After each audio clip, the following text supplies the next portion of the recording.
Hi, I'm Tom Hughes. Thanks for watching Red Wings Channel 6. We're with Clark Knudson. He's on the airport board. And we're going to talk a little bit about drones today, or unmanned aircraft drones. They call them UAS, right? Correct. And I didn't know what that was. Right. Tell us what that is, would you? Well, UAS is basically, it's an acronym for unmanned aircraft systems, as you said. There's many other acronyms that people will use. Another common one would be UAV, which is an unmanned aerial vehicle.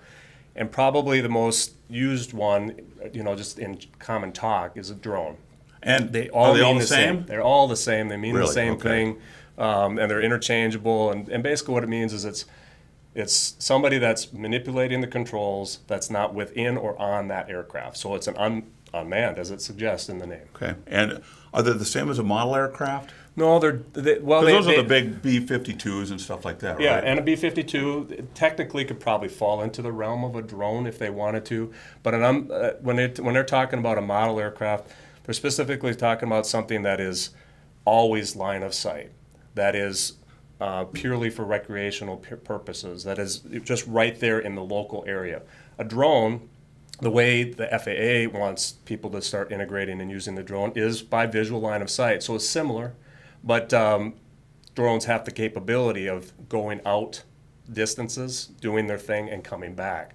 So that the distinction is that Unless you go too far. Unless you go too far, then you're going to lose a signal, and then you're going to have yeah. some issues with it. Yeah. And where can I get one? Well, you can online if you have the savvy to fly a drone, you have the savvy to find out a manufacturer around. I actually Googled it not too long ago, and I found a list probably of about 50 pages with 25 to 30 on each page. So you do the math. There's a lot of manufacturers that are out there that are making these devices. And you can spend whatever you want. You could spend anywhere from unless from your 500. Unless your wife finds out. Then you might be answering some other questions. Yeah, that's true. So yeah, you could find just a kind of a toy device that could be anywhere from $50 to $100, all the way up to $25,000 or $30,000. So they're pretty expensive, and drones range from different sizes. They come from like a micro size, which is real small, just kind of a tiny in your hand kind of a drone. That's really light. The drones and that we're talking about specifically today are drones that weigh more like this size or so. Yeah, okay. Yeah. They're probably about 2 feet by 2 feet, something like that. They're going to weigh anywhere from just over a half a pound to under 55 pounds. So that's the category 55 pounds, wow. Yeah. But you think of some of the other drones, like a military drone, and there's an example of something that's not line of sight anymore, right? There's something that goes out, does its mission way out in the distance, and then recovers. What we're talking about is this small network that's really kind of blossoming right now as far as interaction with the growth of the industry. And Clark, watching the airport board meeting, you guys were a little concerned about drones, and some on the board were more concerned than others. Can you explain to us why people need to know? I mean, we don't need any training to go buy one of these things. We can just do whatever we want, but Correct. I don't want to be crashing into one of the planes coming in at the airport. Right, and that's our primary goal, is to get out to the community, to give them some knowledge and some education, realizing that they're coming, but we want to give that information to the community so that they understand what the ramifications are of flying near an airport, as an example. We got a lot of bluffs in the area. We got Barn Bluff, and there's some other bluffs off the end of the runways. Those would be some sensitive areas that we wouldn't really want a lot of drone activity in those areas, because we have people actually in manned aircraft that could create a hazard. These drones are very maneuverable. They're very small, and so it's very difficult for a pilot in that aircraft to see them. So it's really kind of incumbent on the operator that's operating a drone to be very cognizant of their environment, and if they see airplanes in the area, that they're the ones that are doing the seeing and avoiding and getting out of the way of that manned aircraft. And you coming in to do the interview today is part of your education process, right? This is kind of the first step. We plan on doing a lot more information online on the City of Red Wing website.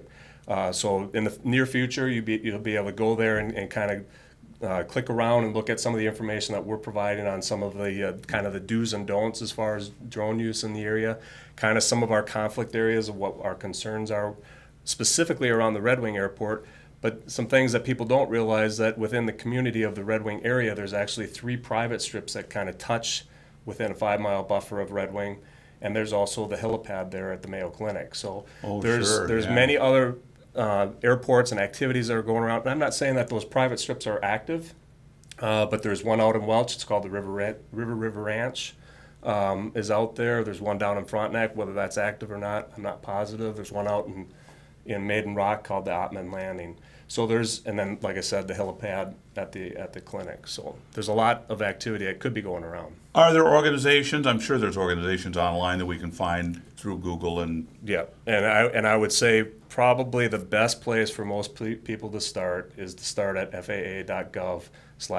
Oh, sure, yeah. You start there, and there's going to all the information that you really kind of need to know about drone use and how it works will be there. But there's other organizations like the AMA, which is I don't remember exactly what it stands for, but it's the Model Academy basically. There's another UAV industry that has its own website as well, and all that stuff we'll try to integrate on that website on the city web page. Oh, good. So Okay. that people have access and they know what those organizations are and they can go out and reach out to them. And there's a difference between recreational and commercial too, right? There's actually three categories. There's recreational. It's kind of a fine line too, isn't it? It really is a fine line. There's recreational, which is purely for your own personal use, and you're going up and maybe you're taking some pictures or some videos or whatever you might be doing, or just having fun and just learning how to fly your drone. It's mainly, like I said, for yourself. A commercial operation would be something that's for hire. If you asked me to go out and take some pictures of your house, as an example, for you're getting ready to sell your house for real estate purposes or something, that would be kind of a compensatory or business Sure, practice kind of a thing. There's some other things that you might do that you don't get paid for, but somebody asked you to do this video and provide it to some organization that wants to use it on their website. That's the fine line. That's the fuzzy line. That's where you're really kind of doing something for hire and you're providing a product to somebody else to use for their benefit. That would be more that commercial use. And then the third category would be public use. And that would be, whether it's law enforcement or some other sure, public okay. safety entity Yep. like the fire department or something like that. And they've got their own set of rules to figure that kind of stuff out. But there is a public law out there. And if you look into that public law, I believe I've got it written down here someplace. It's probably one of those / question mark and all that kind of stuff, right? It probably Just is. go on So Google. go on Google and figure it you'll out. figure Yeah, if you know how to go online, you found this if you went online, probably. Okay. Well, thanks, Clark, for coming in today. Nice job. Absolutely.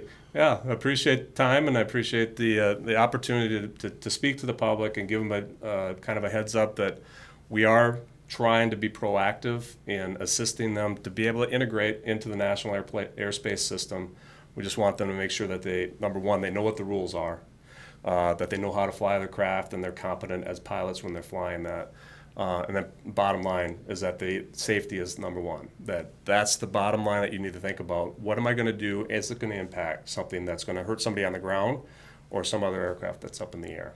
Okay, good idea. Thanks, Yeah, Clark. thank you. Clark Knudson, he's on the airport board. I'm Tom Hughes. Thanks for watching Red Wings Channel 6.